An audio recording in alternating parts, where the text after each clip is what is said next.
आपला व्यवसाय कुठलाही असो त्याला योग्य ग्राहकांपर्यंत पोहोचवण्यासाठी आम्ही नेवास्कर न्यूज सोबत आपली जाहिरात करा। आपल्या व्यवसायाबद्दल अधिक लोकांपर्यंत माहिती पोहोचवण्यासाठी आम्ही देत आहोत तुम्हाला एक उत्तम पर्याय।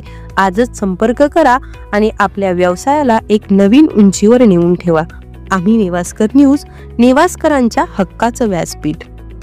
शिरूर तालुक्यातील पिंपरखेड गावात पुन्हा एकदा बिबट्याच्या हल्ल्याने हाहाकार माजला आहे। केवळ 13 वर्षाच्या रोहन बोंबे या मुलाचा बिबट्याच्या हल्ल्यात दुर्दैवी मृत्यू झाला।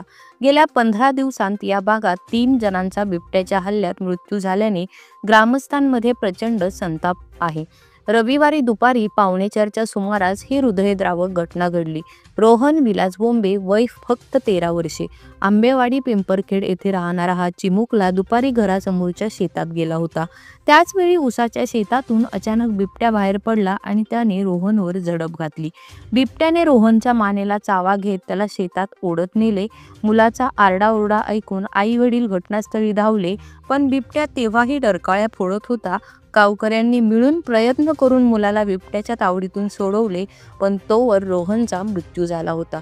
घटनेनंतर संतप्त ग्रामस्थांनी वनविभागाच्या गस्ती वाहनाची तोडफोड केली आणि वाहनाला पेटवून दिलं। या घटनेमुळे पिंपरखेड परिसरात तणावाचं वातावरण निर्माण झालं आहे। गेल्या काही आठवड्यांपासून शिरूर, आंबेगाव, खेड आणि जुन्नर परिसरात बिबट्यांचा वावर मोठ्या प्रमाणात वाढला आहे। अवघ्या 15 दिवसात 2 लहान मुलं आणि एका ज्येष्ठ महिलेला बिबट्याच्या हल्ल्यात प्राण गमवावे लागले आहेत। समृद्धी सचिन जोरी, पूजा भगवान नरवडे, पूजा जाधव, मुक्ताबाई खाडे, लक्ष्मीबाई बोहिटे, शिवतेज टेंबेकर, वंश सिंग, रक्षा निकम, शिवन्या बोंबे आणि आता रोहन बोंबे अशा 12 पेक्षा अधिक लोकांनी या भागात बिबट्याच्या हल्ल्यात आपले प्राण गमावले आहेत।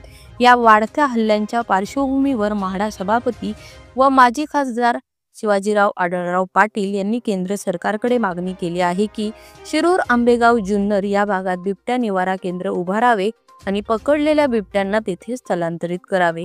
वन्यजीवांचा अधिवास कमी होत असल्याने माणूस आणि बिबट्या यांच्यातील संघर्ष दिवसेंदिवस वाढतो आहे। या संघर्षात निष्पाप जीव मात्र गमावले जात आहेत। प्रशासनाने तातडीने उपाययोजना केल्या नाहीत तर हा धोका आणखी वाढण्याची भीती ग्रामस्थ व्यक्त करत आहेत।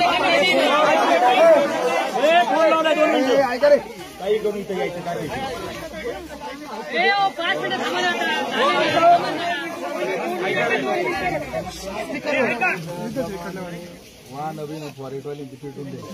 आता इथं निर्णय आता असा झालेला आहे, जोपर्यंत पालकमंत्री जोपर्यंत येत नाही तोपर्यंत इथं आता कोणाला नो एंट्री यायचंच नाही कोणी। आता कारण गेल्या 20 दिवसात ही 3री घटना आहे आणि आतापर्यंत 9वी घटना ह्या गावात झाली आणि दिवसा झालेली। दारातून नाही अंगणातून नाही, 3:30 पावणे 4ला झाले।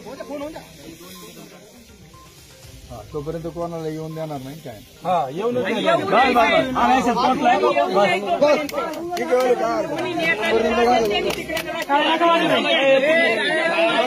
त्या दिवशी आपली मागणी तीच होती। मी स्वतः 9 तास थांबलो, आंदोलनात थांबलो। आजही तुमच्या सोबत आहे, उद्या देखील आहे। राजकारण आपल्याला करायचं नाही। त्या दिवशी आपली मागणी तीच होती ना, आजही तीच आहे। 10-12 दिवस झाल्यानंतरही त्यांनी जर दखल घेतली नसेल तर त्यांचं आपल्याला काय घेणं देणं नाही।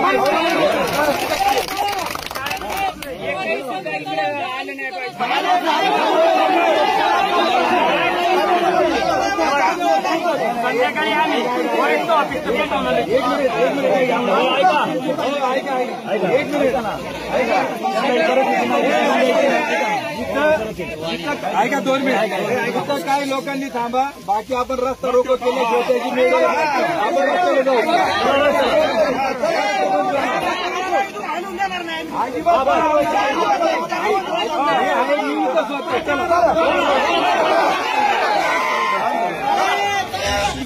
अशा अवस्थेपेक्षा न जगलेले बरं।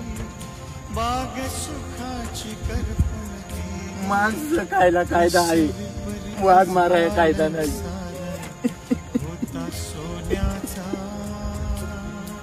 मग त्याच्यापेक्षा आम्हाला पिंजऱ्यात ठेवा, विनंती करतो. मला पहिलं पिंजऱ्यात ठेवा. 2 दिवसातली जेवढं इथं असेल तेवढं उद्यापासून त्यांना आता माझ्या पोटचा वळा काढला, त्याच्यामुळं मला जगायचीच इच्छा नाही साहेब. ही तिसरी घटना. आमची शिवकन्या झाली, आजी झाली आणि